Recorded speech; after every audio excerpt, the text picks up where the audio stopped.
আপনিও বাংলা কথা বলেন, সো আমি বিশ্বাস করি আমরা সবাই বাঙালি। আর আমাকে গেস্ট বলবেন না, আমি আপনাদেরই বন্ধু, আপনাদেরই মেয়ে, আপনাদেরই বোন।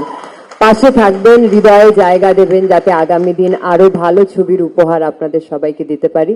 আর এটা আমার ফার্স্ট বাংলাদেশি ছবি, মানে বাংলাদেশি ছবি ইন কোটস বলতে চাই, কারণ কি আমি খুবই এক্সাইটেড এই ছবিটা কে নিয়ে, বিকজ তোমাদের সবার প্রিয় শাকিব খান রয়েছে সেখানে। আর শাকিব, আমি না জিজ্ঞেস করেই বলে দিচ্ছি, he was wonderful to work with. And not only he, আমি ফার্স্ট টাইম এই পুরো ইউনিটটার সাথে কাজ করছি। চঞ্চল দাকে নতুন ইন্ট্রোডাকশন দেওয়ার আমার কোনো দরকার নেই, কিন্তু নাবিলার সাথে আমার প্রথম কাজ। একটা বার মনে হয়নি যে আমি বাইরে কোথাও কাজ করছি, আমি অন্য একটা ছবি করছি। So thank you so much.